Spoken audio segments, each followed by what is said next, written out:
Hey guys, so today we're going to look at ways you can make your car faster and easiest way you can do that on a budget. So jumping right into it, when it comes to car modifications, there seems to be an infinite number of ideas floating around in terms of how to get the absolute most out of your car on a budget. Obviously there's a few ways you can improve your car's performance. Big three I like to focus on is obviously increasing the power of your car, improving the handling, getting your cornering ability up, and then a really big one that's often neglected is the braking ability. That's one of the first things you want to improve. Last thing you want to do is have a lack of confidence in your car, or worse, find yourself in a sticky situation where you don't have enough brake to stop your car. But why should you need to decide between these options when you can improve all three at the same time? Weight reduction. Often, this isn't the most glamorous modification to your car, but you'd be surprised at what kinds of gains you can get simply by dropping a few pounds. So believe it or not, the weight of a vehicle is actually its most important factor when controlling its overall performance. Yes, I am actually going to try to convince you that you can keep your cake, eat it, and then have some money to buy that dumb fake blow-off valve off Wish. So I'm going to go over a couple of examples for why weight reduction actually is the best way to improve your car's performance. So I'm actually going to be using some lap times from my old work. So we're going to go ahead and compare the lighter Porsche Cayman and the much heavier Audi R8 V10 Plus. So the Audi R8 has 611 horsepower, 413 foot-pounds of torque produced by its 5.2 liter Lamborghini V10 engine.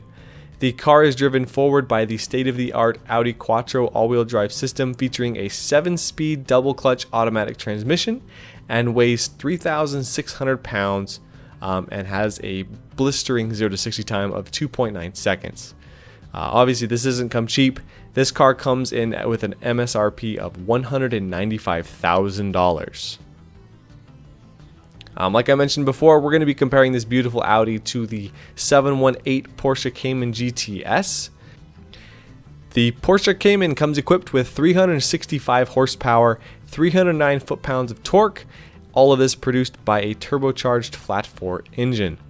The car has a simplistic two-wheel drive system, obviously rear-wheel drive with this one, and a PDK automatic transmission. Cayman only weighs 2,975 pounds, with a 0 to 60 of 4.4 seconds and an MSRP of $84,430.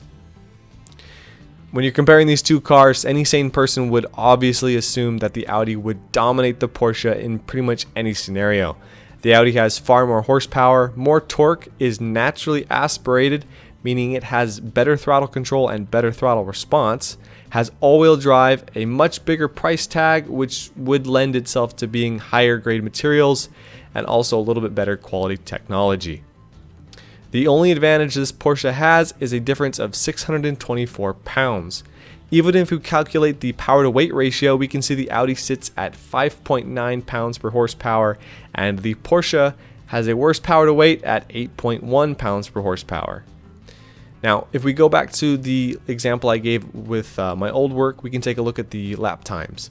So the Porsche sits with a track time of 52.397 seconds, and the Audi sits a little bit slower at 52.531. If you're unfamiliar with my old work, it gives you the opportunity to drive supercars around a racetrack. So this means that everyone from around the world, be it someone who's crazy about Audi, crazy about Porsche, everyone has an equal chance under the best circumstances to set the fastest lap times. So this simply means that this cheaper, lighter Cayman is quite a bit quicker around this course. So obviously, 624 pounds, this is the power of weight reduction. You're going to find improvements in pretty much every domain the lighter the car. So the R8 definitely does feel quite a bit heavier, a little bit more sluggish around tight corners. The Porsche carves the track with quite a bit more agility. I will confess, however, and say that the R8 is definitely faster on bigger circuits and obviously in the rain or rougher track surfaces due to the Quattro system. But these two cars honestly shouldn't even be comparable. The R8 is over twice the cost and has better statistics in every single margin. So maybe you don't like this example I gave. I know that Porsche definitely is known for their track-specific built machines. Audi is a little bit more of a luxury brand. but kind of making that extension to the R8 V10 Plus is a bit of a stretch.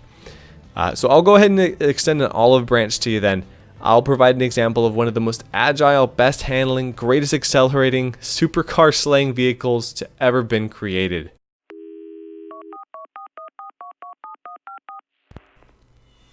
Obviously that's going to be the Radical SR8. I know, I kind of let you guys down there. So everybody's heard of this car before. 0 to 60 in 2.8 seconds. It's powered by a 2.7 liter V8 pushing out just over 400 horsepower and weighing only 1,500 pounds. Obviously this is a very extreme example. This is a lot more of a race car, less of a street car. Comparing it to supercars isn't quite fair, but it definitely gives you perspective when it comes to how important weight is. The Radical held the Nürburgring track record for 12 years and slipped to third after Porsche and Lamborghini soaked millions into their ring-focused Frankenstein Halo creations.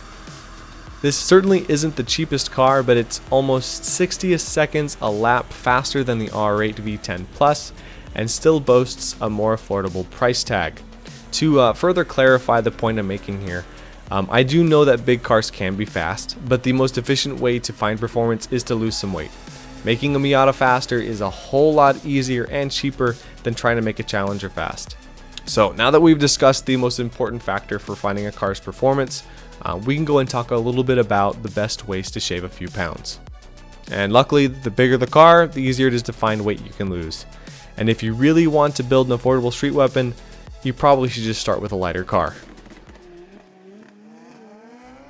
Alright, so some weight reduction to start you off would be your spare tire, jack, and tire iron.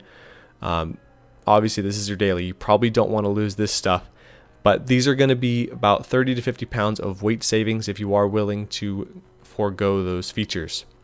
Next would be fitting your car with lighter wheels.